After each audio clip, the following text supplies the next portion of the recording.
Delhi blast के बाद बड़े बड़े खुलासे हो रहे हैं और खुलासे क्या है ये आपको बता देता हूं। दिल्ली में हुए आतंकी हमले की जांच और तेज हो गई है। जांच में हर दिन नए नए खुलासे हो रहे हैं। पूरी खबर विस्तार से देख लीजिए। लाल किले के पास 10 नवंबर को हुए धमाके की जांच में गुरुवार को एक बहुत बड़ा खुलासा हुआ है। पुलिस सूत्रों के मुताबिक आतंकी 6 दिसंबर यानी जिस दिन अयोध्या में विवादित ढांचा ढाया गया था उसकी बरसी के दिन दिल्ली समेत कई जगह धमाके का प्लान बना रहे थे और दिल्ली धमाका उसी का एक हिस्सा था।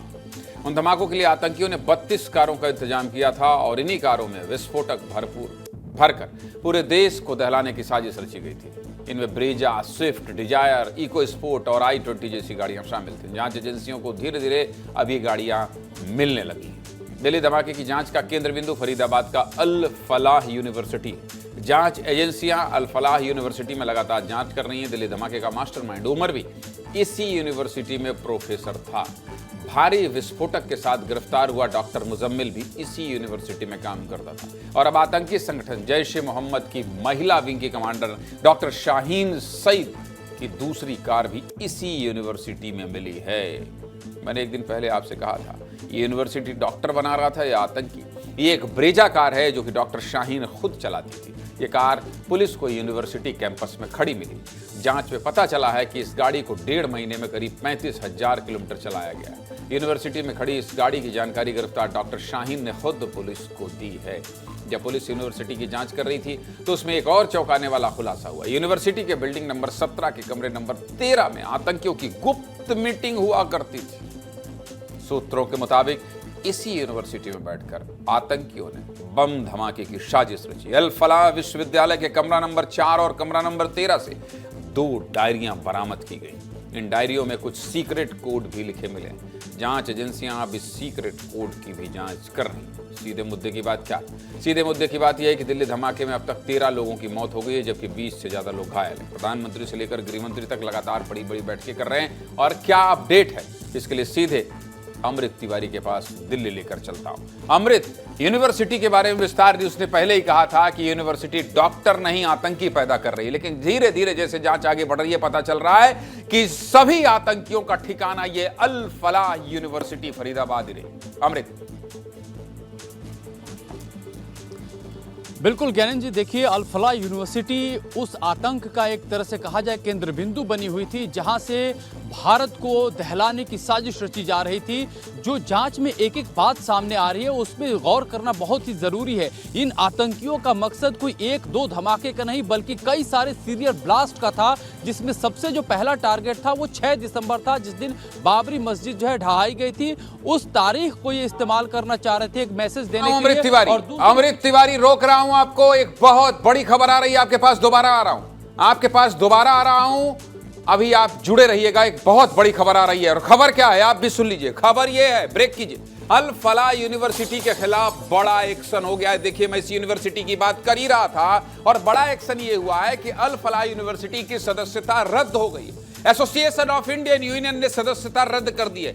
नेशनल मेडिकल कमीशन यानी एनएमसी ने भी यूनिवर्सिटी के खिलाफ कार्रवाई के संकेत दिए हैं। बड़ी खबर क्या है? इस वक्त की सबसे बड़ी खबर यह 3 दिन पहले से आपको विस्तार न्यूज बता रहा था कि यूनिवर्सिटी आतंकी पैदा कर रही है, डॉक्टर नहीं। और देखिए एक बहुत बड़ी खबर इस समय जब मैं आपको बता रहा हूं तो खबर यह है कि अल फलाह यूनिवर्सिटी के खिलाफ बहुत बड़ा एक्शन है। आतंकियों की फैक्ट्री को संचालित करने वाले अल फलाह यूनिवर्सिटी की सदस्यता रद्द कर दी गई। एसोसिएशन ऑफ इंडियन यूनियन ने सदस्यता रद्द की है और नेशनल मेडिकल कमीशन यानी एनएमसी ने भी यूनिवर्सिटी के खिलाफ कार्रवाई के संकेत दिए हैं। इसका मतलब महू में विस्तार न्यूज ने ग्राउंड रिपोर्ट कराई थी।